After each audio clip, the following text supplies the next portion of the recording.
precisely the relationship of Ghazi Miyan with women. There's, the blind disciple from Rudavli. There's the a woman who looks for fertility in the sun.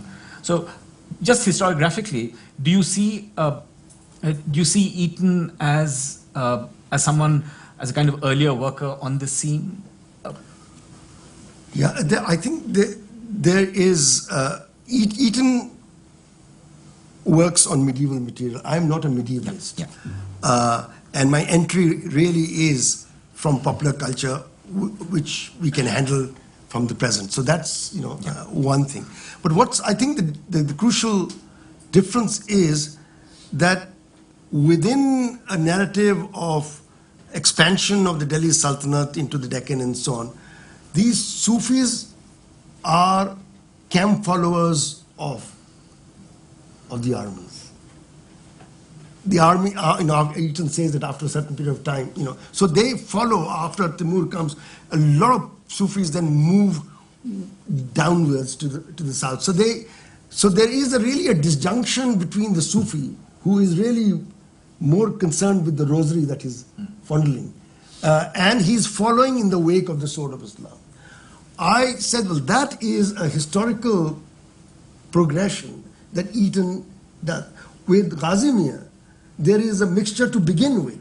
It is not that Mahmud of Ghazni has conquered and then he calls his non-existent nephew, ki bhai ab tu kuch kartab kar yahan pe.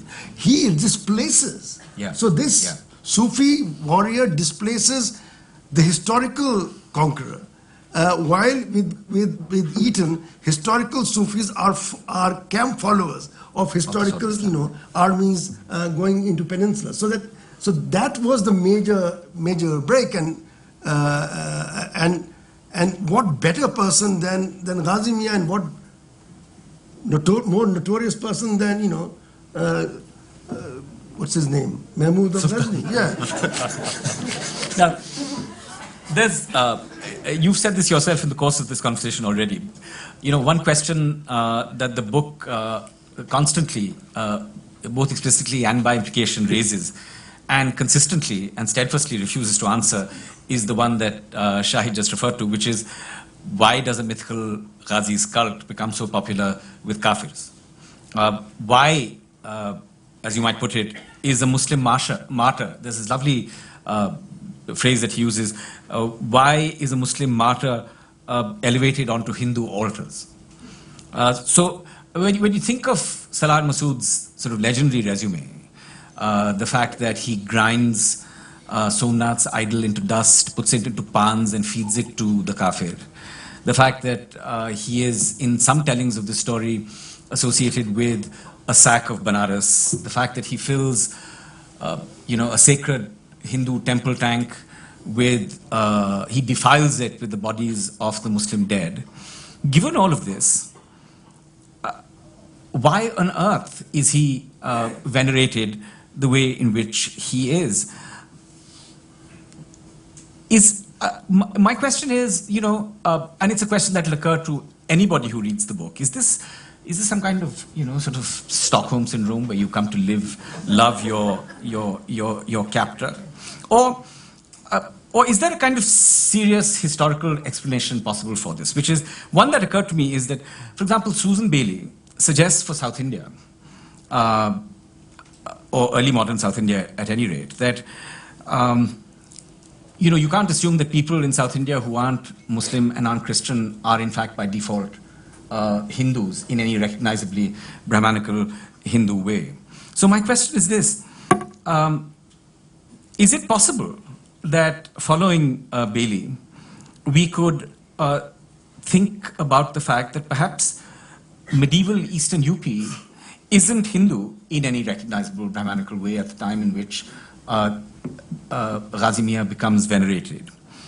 And consequently, vandalism or iconoclasm wouldn't be taken, shall we say, as personally as it would be in a more homogeneously Hindu world. That's very difficult for me to really say, because that's a pakka medievalist's question about. I don't go into trying to figure out what was North India in the 13th century. Let me just, because that still leaves unposed and unresolved in terms of the usual binaries, whatever it was in the 13th century. From the 1870s, there has been concerted attack, Arya Samaj attack on Ghazi Miyan. Why is it that he's not just jettisoned? If he would be jettisoned, it would be really kind of organized force that would jettison the figure rather than the force of criticism. So I try to play around with some these ideas. One is that, and this goes back to Simon Digby, that when you get these kind of a cavalry-led raids, it's not that this is not a kind of Shatabdi superfast train that starts from Ghazni and ends in Somnath or Banaras. They're on the move. The first interaction of the horseman is with herdsmen. It's only subsequently that when you are able to establish a sultanate that you really engage with peasants. So that there is, and I say that not with great deal of evidence, but just relying on Simon Digby, that the first engagement really is with pastoralism, and pastoralism, as Romila has pointed out, and also she said that when she was reading the manuscript, is always on the margins, of forests, so that there is a relationship between herdsmen, because what has not come up in the discussion so far is that he is, if there's one group that is central to the figure, it's the Ahirs, rather than all other castes. So that is and he dies, saving cows like a bhomia. If you do, and now let me just transit to this fantastic person, Komal Kothari. On this, Komal Kothari makes the point that there are two kinds of pharaohs. Why is it that the great Shurs and Shurveers, the historical Rajas and Rajputs of Rajasthan, don't have a cult following, while their cult following is by people like Pabuji and in the heroic dead. And he says that those are historical heroes, but these later are present heroes. They are present in a very tangential relationship to the past, and they are present because they make difference to the present life of people. Now, what I am trying to also argue against is that it is not that Ghazi Miyan is the most important thaumaturgic figure that Islam has produced. कि इनके आगे सबका मंत्र fail है.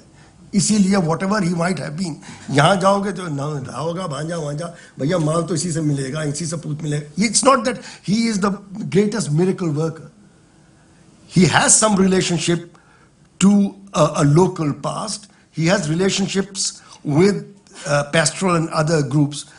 But the really intriguing and interesting thing is that his thaumaturgic or miraculous or boon-giving powers are never addressed and understood minus or by jettisoning his Mahmud of Ghazni connection. That is the real, that's what I call the tensility of the cult. And that is, and you find it all over when, Grierson talks about the Pancho Pir, and he says that even the Brahmin, when they offer water to him, never forget that the Pancho Pirs are Musalman Devtas. So now, why is it that this is so? Is it because in the 13th century or the 18th century, people do not recognize themselves as 100% Hindus to the exclusion of everything else? Or is it that there is kind of a elasticity in beliefs which nevertheless relates at a popular level to a history? So that elasticity of belief is not by an amnesia of the past, which is the way it has been put to us. So it is not a satisfactory. No, it's very answer. good. I never intended it to be so.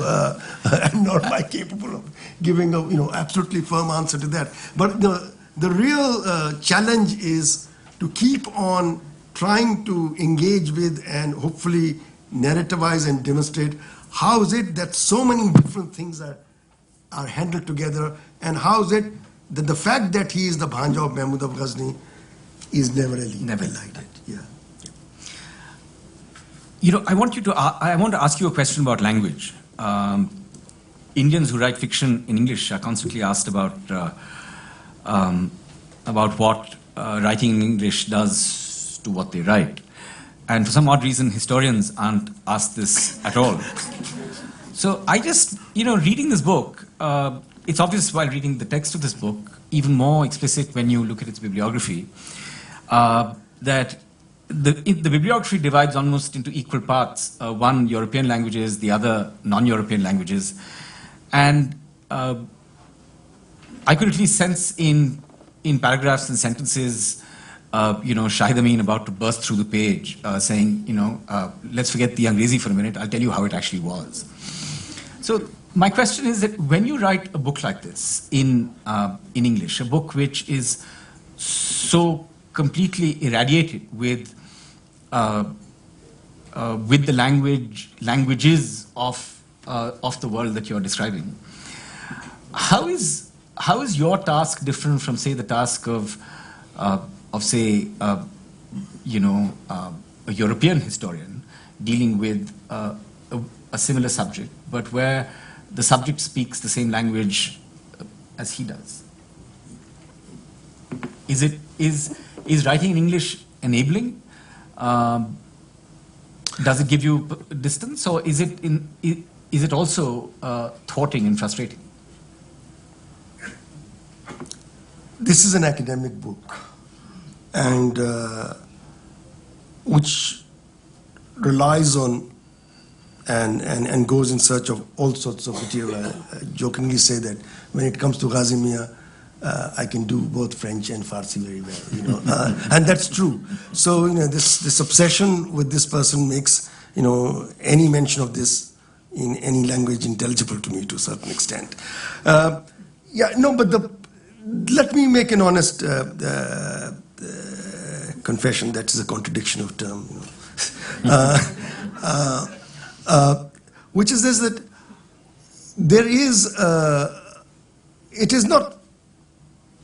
there is a lot of engagement with how does one frame the issue. It's not that that the narrative just flows. The framing is in a very, very social history of a new sort of a way, and that comes to me in English.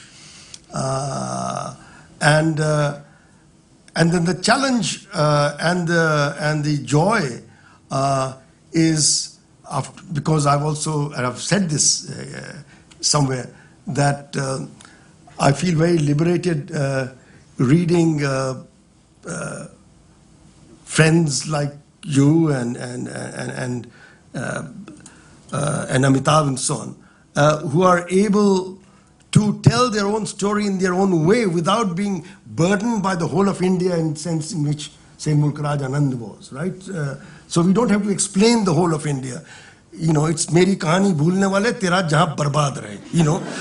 It is that, this is a story I want to tell. And I'm going to tell with all the finesse that I can gather in terms of my ability to tap different languages and so on. मैंने किसी से कहा कि मैं हिंदी में इसको लिख दूँ, and I know this is going to be very controversial. मैं लिख तो दूँ, पढ़ेगा कौन इसको? There is, so that it is not just a kind of धर्म की बात कि साहब इसको हिंदी का माल है तो इसको हिंदी में लिखो. I will perhaps write it in Hindi, but the framing of the issue is really within a disciplinary mode, an engagement with other tall chiefs of the tribe. And I, towards the end, do engage with that. In fact, my interlocutor towards the end is none other than the great Mark Bloch, who writes a book. Tell us something about that. Yeah, Mark Bloch, the great historian who's founder of the Annal, writes a book called The Royal Touch, which is the belief in France and England that the touch of royalty will cure scrofula. And obviously there's no proof of this, and this cult survives till modern times dissolve it. And so this coming of modernity, even Renaissance historians, even David Hume is typically, skeptical about it without being totally opposed to it. So this is a story of a belief that obviously was not true, just as this is a story of Ghazi Miyan who was not there. But for what gives Block the great freedom, and he exalts towards the end that I now have the freedom to write about it now that this belief is ended. I don't have that freedom. Ghazi Miyan is not an event that has stopped happening. And therefore, the engagement of a historian, so I'm moving away from language to working on one's own material in India.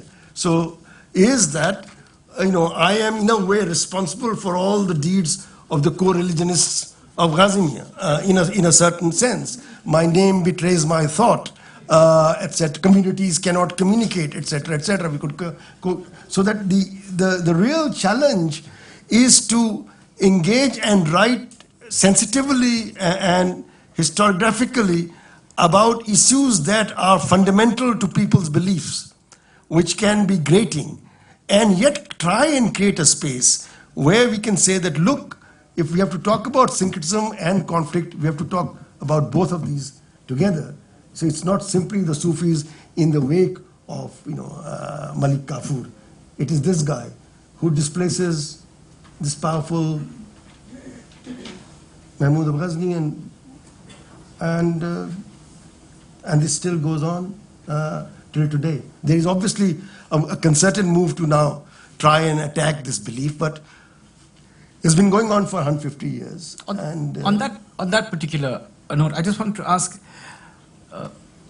you talk about how in the late 19th and early 20th century you have polemical accounts, just as print cultures begin to develop, and really vicious polemical accounts that on both sides that treat the Ghazi Miyan narrative in a sharply political way. What is the cumulative effect of this? So, this is not a historian's question, but this is, you've done fieldwork there in the 1990s. It's a place you know well. Is the cult of Ghazi Miyan in decline? Are the fairs dwindling? I haven't been there for 8 or 10 years. But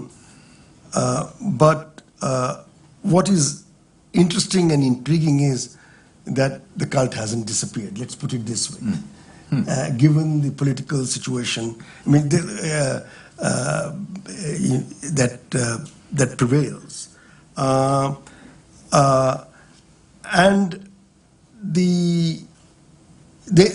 there is an argument that the cult has declined, from the 1920s, 30s, and 40s, and every year there is a big fair.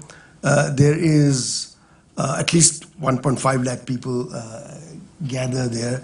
There is, the last time I was there, there is the Arya Samaj actually hires a shop from the Dargah, pays rent for that, where it also has a portable havan, so that once people come from there, if you so wish, you can have it, wo bhi ho gaya, ye bhi ho gaya, So that's fair. And then obviously there's a very sharp political, edge to it. Raja Soheldev is being built up and so on. So that there might be, straightforward political challenge to it.